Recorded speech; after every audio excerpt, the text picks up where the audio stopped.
자, 기업에서는 매출로 발생한 총 이익을 계산하기 위해서 순매입액과 순매출액을 산출하게 되는데요. 자, 순매입액은 어떻게 산출하냐면 매입한 총 금액에서 반품을 하거나 또는 제품의 하자가 있어서 상품 또는 제품의 하자가 있어서 값을 깎은 것, 그리고 외상값을 약속일보다 빨리 지급해서 할인받은 것들은 다 빼주게 됩니다. 빼주고요.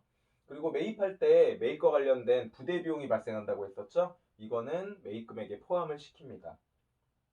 그래서 순매입액을 산출하게 되고, 순매출액은 전체 매출액에서 상품의 하자나 결함이 발생해서 환불받은 것, 그리고 값을 깎아준 것, 그리고 외상대금을 미리 일찍 회수해서 할인을 해준 것들은 다 매출액에서 빼고 나머지를 순매출액으로 산출하게 됩니다.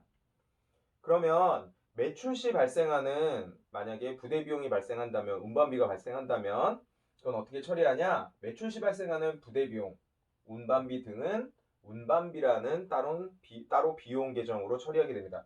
이건 왜 운반비라고 하는 따로 비용 계정으로 처리하게 되냐면, 매입할 때는 내가 매입 부대 비용을 다 부담을 하지만 매출할 때는 운반비 등이 발생하면 이것들은 내가 상품을 사는 사람한테 지급하는 것이 아니라 택배 회사에게 지급을 하기 때문에 따로 이렇게 비용 처리를 하게 됩니다. 자, 상품의 매출 애누리와 매출 환입과 관련된 문제인데요. 자, 매출 애누리와 매출 환입에 대해서 올바른 회계 처리 방법은, 자, 매출 애누리하고 매출 환입, 상품의 하자가 발생해서 값을 깎아주거나 환불 처리해 준 것들은 다 어떻게 한다고 했죠? 총 매출액에서 차감시킨다고 했었죠. 그래서 매출 애누리와 매출 환입 모두 총 매출액에서 차감한다라고 하는 것이 정답이 되겠네요. 자, 매출 총이익을 계산하기 위해서는 또 매출원가라고 하는 것을 구해야 되는데요. 자, 매출원가라고 하는 것은 우리가 상품을 판매하기 위해서 이 상품을 사오죠. 그리고 이 상품을 사온 원가 금액의 합을 매출원가라고 합니다. 그럼 매출원가는 올해 사온 단기순 매입액도 있겠지만 작년에 팔다가 다 판매하지 못하고 창고에 남은 기초 상품들이 있겠죠. 이것들도 같이 따져봐야 됩니다. 그리고 기초 상품만으로는 올해 다 판매를 못하기 때문에 올해 또 상품을 사오죠. 상품 사온 금액 중에서 환불 처리한 거나 할인받은 것들을 다 뺀 것을 우리가 단기순 매입액이라고 하죠. 그러면 기초 상품 재고액과 단기순 매입을 더하면 이 두 개의 합이 올해 판매가 가능한 금액이 되겠죠.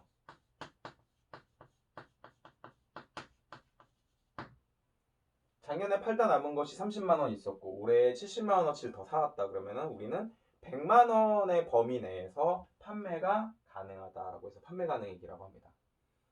그리고 올해 다 판매하지 못하고 창고에 남은 것들이 있겠죠. 그래서 기말에 창고를 뒤져서 기말 상품 재고액을 따져서 이것들은 올해 매출원가로 잡으면 안 되겠죠.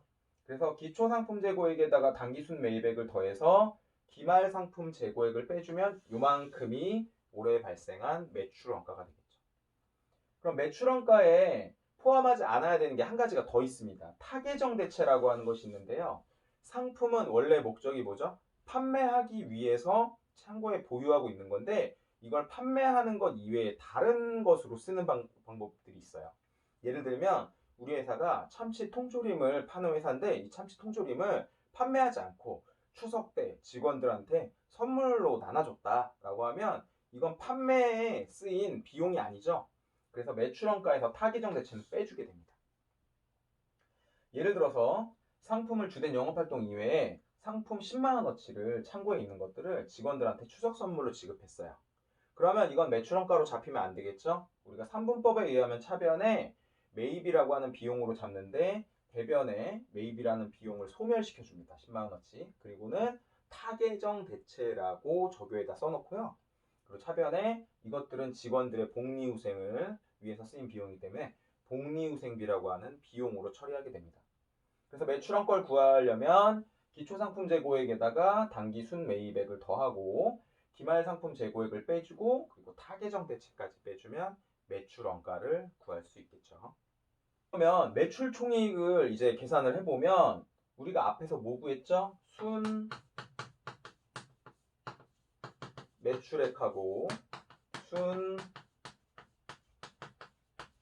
매입액하고 매출 원가를 구했죠.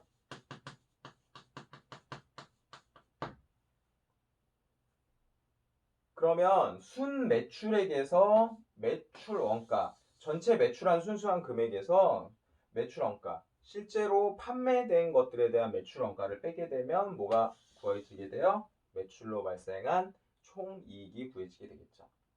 쉽게 얘기해서 가게 슈퍼마켓을 하고 있는데 사장님이 1,000원에 상품을 판매했어요. 올해 총 1,000원어치만 판매했다고 봅시다. 1,000원에 상품을 판매했고 이 사장님이 300원에 물건을 사왔습니다. 그 300원에 물건을 사온. 그러면 1,000원짜리를 300원에 사온 걸 1,000원에 팔았으니까 사장님이 발생한 매출로 발생한 총이익은 700원이 발생하게 되겠죠. 자, 관련된 문제를 한번 풀어보겠습니다. 자, 기말 장부상의 재고 금액이 실제 재고 금액보다 큰 경우에 발생할 수 있는 상황이에요. 실제로는 예를 들어서 70만 원어치의 재고가 있어야 되는데 장부상의 재고 금액이 100만 원이었다라고 하면 상품 재고 금액이 이거는 나중에 매출 총이익을 계산을 할 때 어떻게 영향을 끼치냐예요. 근데 단기가 아니라 차기에 어떻게 되는지에 대해서 단기와 차기에 어떻게 되는지에 대해서까지도 살펴봐야 된다는 거죠. 자, 단기의 매출 원가를 구하려면 기초상품 재고액과 단기순 매입액을 더해서 타계정 대체와 기말상품 재고액을 빼주면 되는데 기말상품 재고액이 실제보다 더 많이 계산이 되었죠. 계산이 되었다는 것은 책정이 되었다는 얘기예요. 그러면 기초상품 재고액과 단기순 매입액에서 기말상품 재고액을 원래보다 더 많이 빼주기 때문에 매출원가는 실제보다 작게 잡힙니다. 그럼 나중에 매출 총이익을 계산을 할 때 매출원가가 실제보다 작게 잡히니까 순 매출액에서 적게 빼주게 되죠. 그러니까 올해 매출 총이익은 실제보다 크게 잡히게 되겠죠. 자, 그러면 내년에는 기말상품 재고액이 더 많이 잡혔기 때문에 기초상품 재고액이 기말상품 재고액이 기초상품 재고액이 되기 때문에 기초상품 재고액은 오히려 더 많아지게 됩니다. 그럼 다음 회계 기간에는 오히려 기초상품 재고액이 더 커지기 때문에 더해주는 부분들이 더 커져서 매출원가가 더 크게 잡히겠죠.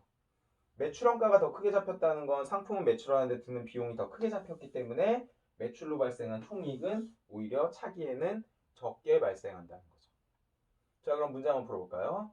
단기의 매출원가가 과대 계산된다.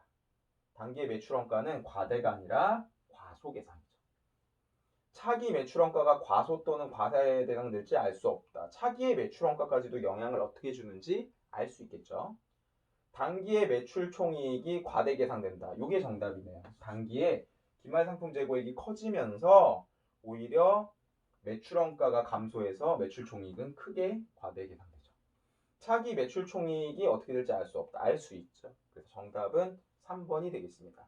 자, 이런 게 좀 어려운 문제인데요. 차근차근 공식을 써서 이러한 것들이 어떻게 영향을 미치는지에 대해서 차근차근 살펴본다면 그렇게 어렵지 않게 풀 수 있는 문제입니다. 자, 다음 문제는 우리가 순 매출액, 순 매입액, 매출원가, 매출 총이익을 구하는 공식을 종합 선물 세트로 이제 내는 문제입니다. 차근차근 위에서부터 공식을 써놓고 안에다가 금액을 기입해서 작성하면 문제를 풀이하면 굉장히 쉽게 풀 수 있어요. 자, 먼저 순 매출액을 먼저 구해볼게요. 순 매출액은 전체 매출액 25만 원에서 매출 환입 및 애누리. 근데 매출 환입은 없으니까 매출 애누리가 5만 원이 있네요. 5만 원 빼주고. 그리고 매출과 관련된 매출 환입, 할인. 매출 할인 3만 원 빼주면 25만 원에서 8만 원 빼서 17만 원이 나오죠. 그다음 순 매입액은 전체 매입액에서 빼줄 거 빼주면 되죠. 총 매입액 19만 원에서 매입 환출 및 매입 애누리는 없네요. 매입 환출 및 애누리 15,000원. 그 다음에 매입 할인 만원 빼주면 19만원에서 25,000원 빼주면 16만 5천원이 나오죠. 그 다음 매출원가는 기초상품 재고액에다가 단기순 매입액에서 타기정 대체 빼주고 기말상품 재고액 빼주면 되죠. 기초상품 재고액은 안 나왔죠, 표에. 그래서 0원이라고 가정을 하고 당기순 매입액은 위에 구했죠. 16만 5천 원이 나오고 타계정 대체 여기 나와 있네요. 타계정 대체 3만 원 빼주고 기말상품 재고액 7천 원으로 나와 있네요. 그래서 이걸 구하면 12만 8천 원이 나오죠. 자, 그러면 매출 총이익은 순 매출액에서 매출원가를 빼면 되니까 매출원가 여기서 구해놨고 순 매출액 여기서 구해놨죠. 17만에서 12만 8천 원을 뺀 4만 2천 원이 정답이 되겠네요. 그래서 이렇게 계산 문제를 해결하다 보면 많이 어려워하는데요. 계산 문제를 풀 때의 팁은 순 매출액, 순 매입액, 매출 총이익, 매출 원가를 구하는 공식을 밑에다가 다 써놓고요. 일단 거기다가 숫자만 대입해서 구하게 되면 어렵지 않게 풀 수 있어요. 자, 이번 문제도 역시 여러분들이 어려워하는 계산 문제인데요. 자, 이번에는 매출 총이익을 구하라고 하는 것이 아니라 기말상품 재고액을 구하래요. 이것도 역시 순 매출액부터 순 매입액, 매출원가, 매출 총이익을 구하는 공식을 다 적어놓고 그 숫자를 대입을 하면 쉽게 풀 수 있는 문제입니다. 자, 순 매출액은 총 매출액에서 매출액이 나오고 있는 거는 총 매출액 의미예요. 총 매출액에서 뺄 것들을 빼주게 되면 순 매출액이 나오죠. 그 다음 순 매입액은 전체 매입액에서 뺄 것들을 빼주게 되면 순 매입액이 산출이 되고요. 순 매출액은 매출 총이익을 구하는 공식으로 들어갈 거고 순 매입액은 매출원가를 구하는 공식으로 들어가겠죠. 그리고 기초상품 재고액을 줬고 타계정으로 대체도 줬어요. 근데 기말상품 재고액을 지금 모르죠. 그러면 기말상품 재고액이나 매출원가를 알아야 되는데 매출원가는 어디서 구할 수 있어요? 매출총이익을 줬기 때문에 매출총이익 공식에서 구할 수 있죠. 자, 매출총이익 37만 원은 순 매출액은 위에서 구했으니까 순 매출액에서 매출원가를 차감한 겁니다. 지금 이거를 모르니까 이건 구할 수 있죠. 두 개를 알고 있으니까. 그래서 매출원가는 113만 원이 나와요. 그러면 매출원가 113만 원을 여기서 구했으니까 113만 원의 매출원가는 요거하고 요거하고 요거라니까 기말상품 재고액은 5만 원으로 나오게 되죠. 그래서 좀 문제를 꼬게 되면 중간에 이제 하나를 구하라고 하고 이제 밑에 거를 미리 주는 거죠. 그래서 밑에서부터 역으로 올라와서 풀 수 있는 문제들도 출제가 되고 있습니다. 어렵게 생각하지 말고 공식만 잘 적어놓고 숫자만 잘 대입하면 나머지는 산수죠, 산수.